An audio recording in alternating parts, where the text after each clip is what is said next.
quando o astro esportivo Alfredo Di Stéfano, o maior artilheiro que por muito tempo teve o Real Madrid Futebol Clube, visita em 1963 a próspera e paradisíaca nação caribenha chamada Venezuela com o objetivo de disputar a Copa Mundial de Clubes.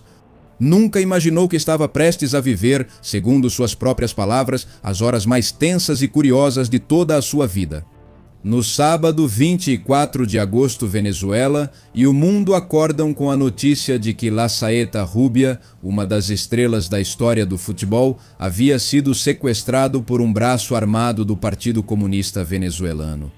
As chamadas Forças Armadas de Libertação Nacional, em um comando liderado pelo revolucionário Paul del Rio, e nas horas e nos dias seguintes, não se consegue ter ideia de seu paradeiro. Em uma época de complexos choques políticos, não só na Venezuela, mas em todo o mundo, a notícia causa grande comoção nacional e mundial. Acompanha-nos para conhecer esse extraordinário acontecimento da história do futebol e da história da luta armada. Quem fala é Reinaldo José Carrillo Vilches, isto é, La Nueva Enciclopedia. Peço seu apoio, curta o vídeo e deixe seus comentários. Sempre lemos todos. Ativando as notificações no sininho, inscrevendo-se, é claro, no canal e compartilhando este material com todos os seus conhecidos no WhatsApp, nas redes sociais e em qualquer outro espaço. Sem mais delongas, vamos começar a história de hoje.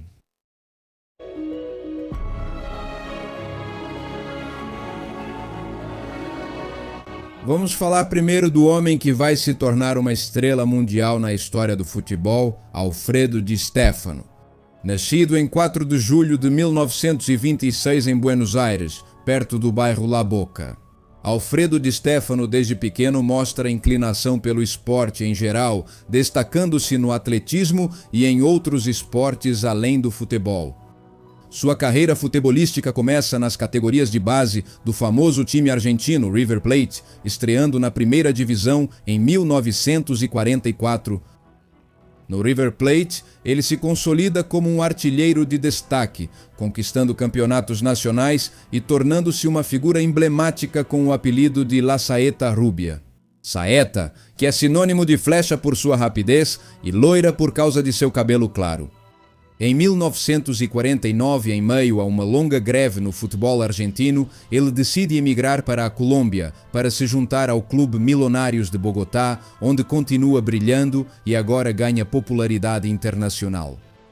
Em 1953, aos 27 anos, ele realiza o sonho de qualquer um de seus colegas e é contratado como atacante pelo Real Madrid Futebol Clube, na Espanha.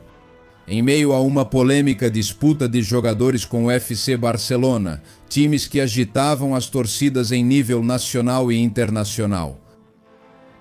Que a chegada de Di Stéfano ao Real Madrid é um ponto de inflexão para esse clube que já estava há mais de 20 anos sem conquistar a Liga. Mas com sua participação estelar, o time se torna dominante na Espanha e na Europa, conquistando 8 títulos de Liga em 11 anos e 5 Copas da Europa consecutivas entre 1955 e 1960. No Real Madrid, Di Stéfano é o maior artilheiro em 5 campeonatos espanhóis. E ele se torna inevitavelmente uma lenda viva da capital espanhola, onde crianças, adultos e idosos, não só de Madrid, não só da Espanha, mas do mundo inteiro, tornam-se fãs e admiradores de Alfredo Di Stéfano. Em meados de 1963, com 37 anos de idade, embora esteja vivendo seus últimos dias como jogador do Real Madrid, a lenda viva do futebol, Alfredo Di Stéfano viaja para a Venezuela com o restante de sua equipe para participar da chamada Copa Mundial de Clubes, cuja anfitriã naquele ano seria a cidade de Caracas, capital da Venezuela e uma das cidades hispano-americanas mais prósperas, seguras, modernas e bem equipadas de sua época. Para esse tipo de evento, essa Copa seria realizada entre os dias 10 e 18 e no dia 30 de agosto daquele ano. Curiosamente, meses antes de sair de Madrid para a Venezuela, Di Stéfano havia participado na gravação do filme intitulado Batalha del Domingo, no qual Di Stéfano, interpretando a si mesmo, é sequestrado por uma quadrilha de criminosos que buscavam uma grande recompensa pelo resgate do jogador de futebol. Um fato no mínimo curioso se levarmos em conta o que vai acontecer depois com Di Stéfano na Venezuela. Voltando aos fatos, vários dos principais jogadores do Real Madrid e membros da comissão técnica já haviam chegado a Caracas. A primeira partida acontece no dia 18 de agosto no Estádio Olímpico da Universidade Central da Venezuela, o mesmo local onde serão realizados os demais jogos programados desta Copa. No geral, as partidas são jogos cheios de emoção e adrenalina. E além disso, são jogos disputados que encantam a capital venezuelana e oferecem cenários interessantes do futebol daquela época. No entanto, o que parecia ser um espetáculo único em Caracas, logo vai se transformar em um dos momentos mais tensos em nível mundial. Não só para a Copa do Mundo de Clubes, mas em todos os países onde houvesse torcedores de futebol. E é aqui que devemos parar, não na vida de Alfredo Di Stéfano, mas na vida dos que fizeram aquele momento acontecer.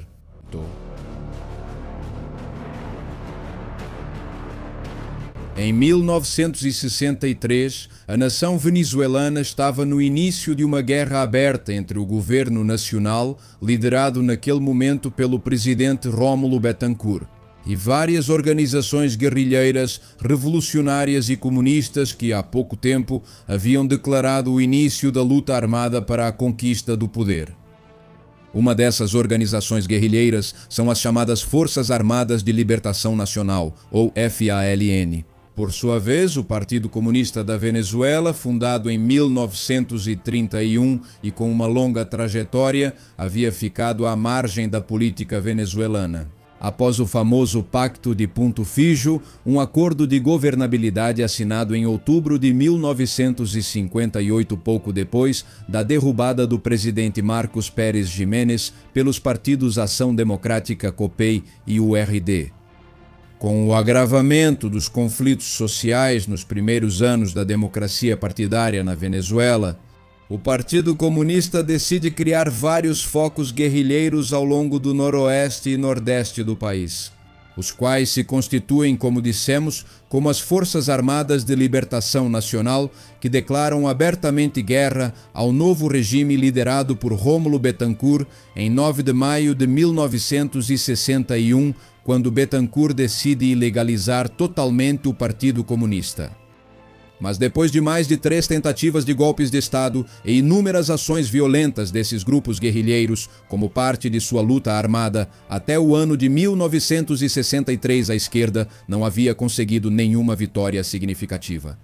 Os líderes do movimento armado precisavam e buscavam mais notoriedade internacional e, para isso, elaboram um plano que muitos considerariam completamente absurdo. No entanto, contrariando o senso comum, esses guerrilheiros vão levar esse plano adiante com sucesso. No final de agosto de 1963, saiu a notícia de que o time Real Madrid FC iria visitar Caracas para um jogo amistoso. No contexto da Copa do Mundo de Clubes, onde outros times como o Porto de Portugal e o São Paulo do Brasil também participariam. Disputar-se el lugar ganador.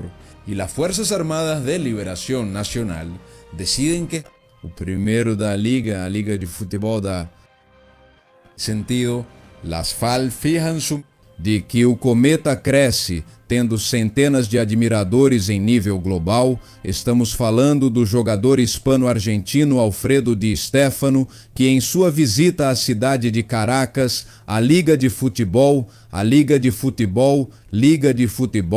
o futebol de toda a sua vida. Di Stéfano e o restante do elenco do Real Madrid chegam a Caracas em agosto de 1963 no Hotel Potomac, localizado na Avenida Volmer, na paróquia San Bernardino. Um primeiro acontecimento bastante chamativo ocorre na sexta-feira, 23 de agosto, enquanto era disputada uma das partidas programadas entre o Real Madrid e o São Paulo.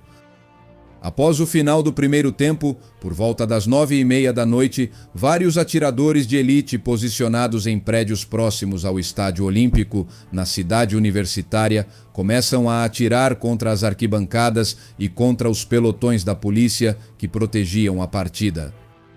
A esses disparos, a polícia responde com um deslocamento de quase 450 agentes para controlar a situação, que se normaliza 28 minutos após a intervenção policial. E o jogo continua com relativa normalidade até o seu término, ficando o placar em 2-1 a favor do São Paulo, derrotando o Real Madrid. Embora naquela noite não tenha ficado claro o que ou quem provocou esse ataque, alguns especularam que poderiam ter sido grupos armados da esquerda venezuelana que atuavam na Universidade Central da Venezuela. Seja como for, após a partida, Di Stéfano e o restante do Real Madrid se retiraram para descansar no hotel onde estavam hospedados.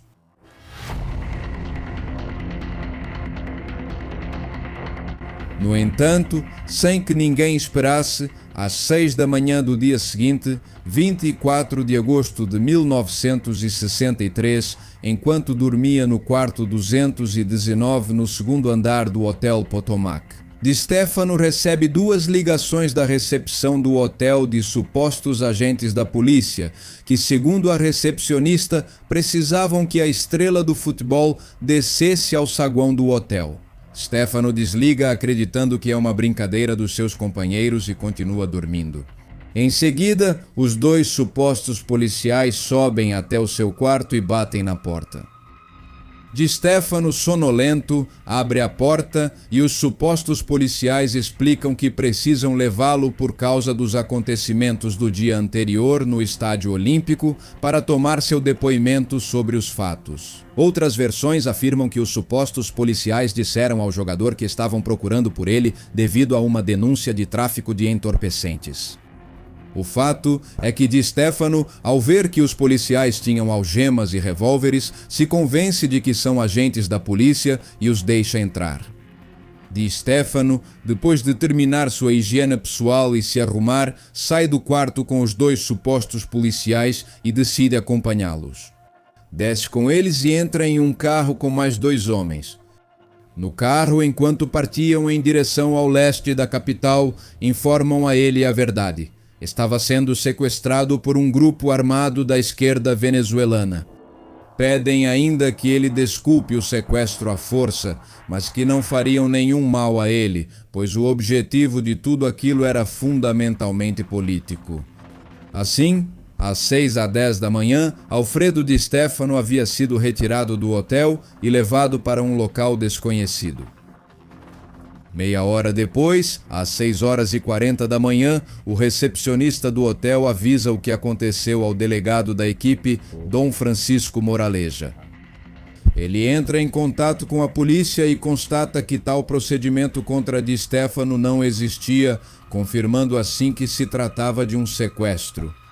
A notícia se espalha rapidamente e causa alvoroço, não só entre os companheiros de Di Stéfano, mas também na imprensa nacional e estrangeira, assim como nos setores ligados ao futebol.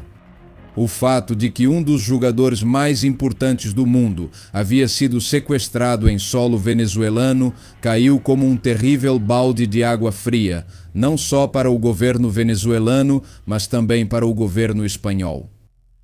No meio da manhã, após ter sido notificado dos fatos por Sr. Francisco Moraleja, o embaixador da Espanha na Venezuela, Matias Vegas Guerra, entra em conversações com as autoridades venezuelanas para coordenar o resgate de Di Stéfano. Para isso, a Polícia Técnica Judiciária, mais conhecida como PTJ, ordena que pouco mais de 100 de agentes realizem buscas e investigações para descobrir o paradeiro de Di Stéfano. Mas por enquanto essas ações da PTJ não levam a nada concreto. Ao meio-dia do dia do sequestro, as agências de jornais nacionais e internacionais recebem uma ligação anônima informando que o astro do Real Madrid estava em perfeito estado e que seu sequestro estava sendo feito para chamar a atenção sobre a situação política e social da Venezuela. E na ligação dizem que, uma vez alcançados seus objetivos, libertariam o jogador argentino. Pouco depois disso, recebem outra ligação anônima, na qual o homem da ligação lhes garante que o sequestro de Di Stéfano recebe o nome de código da operação, Julián Grimau, assim chamada em homenagem a um comunista espanhol que havia sido executado em abril daquele ano de 1963. Além disso, essa ligação garante que o líder da operação do sequestro é um homem chamado Máximo Canales, que em fevereiro de 1963, apenas 6 meses antes, havia liderado o sequestro de uma embarcação canguro em Anzoátegui da Companhia Anônima Venezuelana de Navegação. Mas não dizem mais nada relevante sobre a situação. Assim, sem mais informações, em meio a uma grande apreensão para a Espanha, Venezuela e Argentina, a operação para encontrar Alfredo Di Stéfano com vida continuava. Depois dessas ligações, rapidamente, o ministro do Interior, Manuel Mantilla, garante à imprensa que o sequestro de Alfredo Di Stéfano seria resolvido em muito pouco tempo e que o jogador sairia ileso. Uma informação que Francisco Moraleja transmite aos pais e à esposa do jogador. Por sua vez, na Espanha, a notícia causa histeria e preocupação entre os torcedores do Real Madrid e a população em geral. Mas o presidente do time, Dom Santiago Caso Companhia, o de que foi o único, o senhor da Companhia Anônima, foi executado no caso da operação. O presidente da Companhia Anônima de Alfredo percebeu a execução do senhor da Companhia. Pesquisadores buscam mais que atenção mundial. Operação da Anônima do presidente. Stéfano Di Stéfano foi o único anônima, cierro comillas.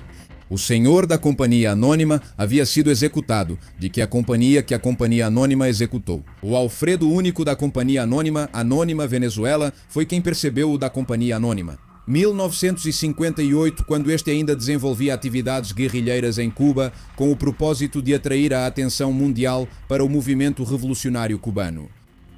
Mas em meio a toda essa comoção, onde estava Alfredo Di Stéfano? Uma vez que o levam do hotel para um novo lugar. E durante esse processo, o jogador de futebol não faz ideia de onde está sendo mantido, pois os sequestradores vendaram seus olhos assim que o tiraram do hotel. E como Di Stéfano contará mais tarde, deram várias voltas pela cidade e mudaram de local várias vezes para confundir Di Stéfano. O comandante da operação, que se fazia chamar Máximo Canales, na verdade era um homem chamado Paul del Rio Canales. Um homem de pais espanhóis republicanos, nascido em Cuba, mas que se mudou para a Venezuela aos 2 anos de idade. Paul del Rio não era um qualquer naquele movimento, pois era uma figura de renome naquele momento dentro da FAO e da esquerda venezuelana. É del Rio quem lidera o comando que vai buscar Di Stéfano no hotel e quem o mantém em cativeiro. Uma vez sequestrado, Paul del Rio reitera a Di Stéfano que não vai lhe fazer mal e que não tem nada pessoal contra ele. Na verdade, Paul del Rio tenta disfarçar a admiração que sentia pelo jogador do Madrid. Durante aquele primeiro dia do sequestro, os sequestradores oferecem a Di Stéfano diferentes comidas, desde paella espanhola, sanduíches, pizzas, até cachorros quentes, acompanhados de refrigerantes e cervejas. Mas Di Stéfano estava relutante em comer toda essa comida por causa do nervosismo que sentia. Tentando acalmar Di Stéfano, os sequestradores tiram as máscaras, conversam com ele e o convidam para jogar vários jogos de tabuleiro. Com o passar dos minutos e das horas, Di Stéfano acaba jogando dominó, pôquer, xadrez, damas chinesas com seus sequestradores e até se sabe que chegaram a apostar em corridas de cavalos durante sua estadia. E mais curioso ainda, durante o sequestro, os sequestradores colocam à disposição de Di Stéfano um massagista para evitar lesões musculares. Na noite do primeiro dia, Di Stéfano, que sentia as horas como séculos inteiros, eles permitiram que ele enviasse uma mensagem para sua família, onde ele diz o seguinte, abro aspas, fiquem tranquilos, queridos pais e querida Sara, estou bem, não me aconteceu nada, estão cuidando muito bem de mim. Espero vê-los em breve. Um forte abraço. Fecho aspas. No dia seguinte, domingo, 25 de agosto. A polícia, apesar da rigorosa revista, havia feito inspeção de veículos por toda a cidade e detido suspeitos em toda a capital. No final, continuam sem ter pista alguma de Alfredo Di Stéfano. Essa demora preocupa sua esposa na Espanha, que sofre ataques de pânico constantes. Nesse dia, Di Stéfano está um pouco triste porque era o aniversário de seu filho Alfredito, a quem não pode parabenizar nem mesmo por telefone. Naquela mesma noite, estava programada uma partida entre o Real Madrid e o Porto, mas surgiram dúvidas se ela aconteceria, levando em conta a situação de Di Stéfano. Ainda assim, por ordem do próprio Dom Santiago Bernabéu, a partida foi realizada. A polícia se mobilizou em massa no Estádio Olímpico porque, segundo várias ligações, os sequestradores iriam libertar Di Stéfano durante a partida. No entanto, isso não acontece. O placar da partida fica 2-1 para o Madrid, equipe que vence apesar da ausência de sua estrela Di Stéfano, que, sequestrado, ouve o jogo pelo rádio. No dia seguinte, segunda-feira, 26 de agosto, Di Stéfano já completa 48 horas sequestrado e as ligações regulares de seus sequestradores para os jornais haviam cessado. Em 2 dias, o número de policiais que trabalhavam no caso de Di Stéfano aumenta de 100 para 3.000 agentes e, mesmo assim, não há pistas sobre o paradeiro do astro argentino. No entanto, de repente, por volta das 2h45 da tarde, ele aparece em uma das portas da embaixada espanhola na Venezuela. Nada mais, nada menos do que Alfredo Di Stéfano, que às 2h30 da tarde havia sido libertado por seus sequestradores, na Avenida Libertador, em Caracas. Eles informam à estrela mundial que ele já estava livre e deixam 3 bolívares para que ele pegasse o transporte até a embaixada. Segundo eles, o objetivo da operação era divulgar mundialmente o movimento guerrilheiro na Venezuela, e esse objetivo já havia sido alcançado. Dessa forma, do nada, o jogador de futebol, cujo paradeiro era desconhecido havia 56 horas e 45 minutos e chocava a opinião pública mundial, aparece em pleno sol do meio-dia em um dos lugares mais movimentados da capital venezuelana. Assim que Alfredo Di Stéfano chega à embaixada espanhola, o local se enche de repórteres e jornalistas que se aglomeram para entrevistar o esportista recém-libertado do sequestro. Ele responde a algumas perguntas, mas logo é levado para a residência do embaixador espanhol, Vega Guerra, para que ficasse lá pelo tempo restante de sua estadia na Venezuela. E também lhe é concedida proteção diplomática. A notícia da libertação se espalha rapidamente pelo mundo todo e traz muito alívio, principalmente para a família de Stéfano. Mas é claro também para os dirigentes do Real Madrid, para seus admiradores na Espanha e no mundo. E claro, para o governo venezuelano, que poderia sair ainda mais prejudicado do que já estava por não ter garantido a segurança do astro do futebol caso o pior acontecesse. Em suas declarações à Direção-Geral da Polícia, Alfredo Di Stéfano comenta que nunca soube que, recluso em... que tempo depois se vai saber que habría estado recluído precisamente casa do sequestrador Paul del Rio. Tudo voltou à relativa normalidade. Di Stéfano joga na última partida da Copa, programada contra o São Paulo na noite de quarta-feira, 28 de agosto. Apesar dos esforços, o resultado é um empate de 0-0, já que o São Paulo já tinha pontos suficientes para vencer. É o time que terminou o Campeonato de Clubes de 1963, realizado na Venezuela, sem dúvida um dos torneios mais controversos desse campeonato. Após a premiação e as cerimônias, todas as equipes retornam aos seus respectivos países, encerrando assim o que seria, segundo suas próprias palavras, um dos da temporada